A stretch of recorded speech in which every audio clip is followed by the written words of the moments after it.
Planet Zoo has been rated E10 Plus by the MSRB for crude humor, mild blood, and mild violence.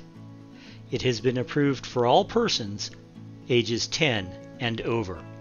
This video is brought to you in part by The Night Sheriff by Phil Foglio. Bartholomew Xenon's Xenonland is protected by the Night Sheriff. Day and night, he's burdened by a witch's curse to be aware of all that live and play within the massive fantasy theme park. Now an attack on the park by a monster hunter who knows far too much threatens everything: the guests, the staff, and the supernaturals who take refuge in the park. The Night Sheriff must scramble to uncover not only the source of the threat, but the secrets of the park of which even he was not aware. If he doesn't, he may be doomed. The park may be doomed. And even the world may be doomed. And that's a lot of doom. Go to Amazon.com for your copy today. Hey kids, welcome back to the channel. Welcome back to Planet Zoo and the Prairie Haven Zoo Project. How are you guys doing? I'm doing okay. Just wanted to, mix it up a little. A boring intro is a boring intro, right? Anyway, what we're doing today is we are making a habitat for the binturong. Now, this is going to be a kind of like the habitat for the capuchin monkey in that it's going to be an aviary style habitat, but it's not going to be completely identical. You'll see why during the build, and you'll certainly see why in the finished habitat.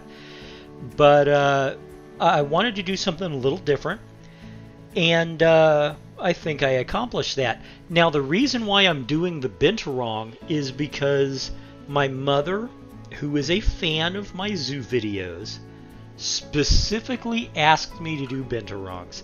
She likes binturongs. She thinks they're cool. And so I said, yeah, of course, Mom, I'll do a binturong habitat for you. I mean, she's Mom. What are you going to say? Anyway, I hope you enjoy it. It was a very different build in that I had space to work with, but it was tight, restricted space, so I had to be careful how I set things up, how I arranged it, the path that surrounds the thing. I had to just, I had to take all different kinds of things into account that I normally don't have to when I'm building a wide open habitat that isn't surrounded by walls. It's kind of like the Chinese pangolin habitat in that matter, because Chinese pangolin habitat was indoors also. Well, this isn't truly indoors, but it is just as space restricted. So anyway, I'm going to hand you back over to the time lapse. I hope you enjoy the build, enjoy the music, and I will talk to you in a minute.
Okay, so here's an overhead shot of the completed habitat.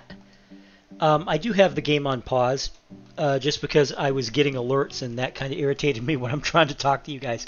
Anyway, I like the way it came out. I think it came out amazing, to be honest. I like the look, what with all the plants. You know, these are tropical animals, so I put in, basically, I surrounded them with a tropical forest. Put in some education points, put in some donation buckets, an educational teacher's position. And you can see, like I said, it's tight in here, but there's still plenty of room. You know, the animals don't require all that much space. These, you know, it's a couple of male binturong. Here's one. You know, they don't require a lot of space, and they have exactly the space they need, but each one of these little octagons is a little tight, and that's the challenge. That's what made building this so fun, is that, you know, I had to figure out how to fit everything they needed, all their climbing space, all their food, their toys, everything. I had to figure out how to put in this little tiny space, and it was a challenge, and I loved it. And anyway, here's the secret of the shape and why I made it a C, because if you notice, it's in the shape of a C. This habitat was requested by my mother, whom I do love and who is a fan. She watches my videos, and well, her first name starts with C. I know it's corny, but I couldn't help it. That's why the binturong habitat that she asked for is in the shape of a C, because her name starts with C. Anyway, guys, yeah, if you liked what you just saw, please hit that like button. If you haven't already, please subscribe. I could use it. Helps me out, costs you nothing. Let me know what you think in the comments below if you don't mind. I would greatly appreciate it. This one was for Mom, for Mom, folks. Mom, I love you. Anyway, excuse me. What we're going to be doing next is a habitat for the African wild dog. I'm thinking about putting it somewhere in here, maybe along here, or maybe in here, or maybe curving around this this exhibit. I haven't decided yet, but it's definitely going to be the African wild dog next. Anyway, like I said, let me know what you think. I thought this came out brilliantly, especially because I was trying to play it cute and turn it into a letter, and I think it worked out just great. I'll talk to you later, guys. Bye-bye.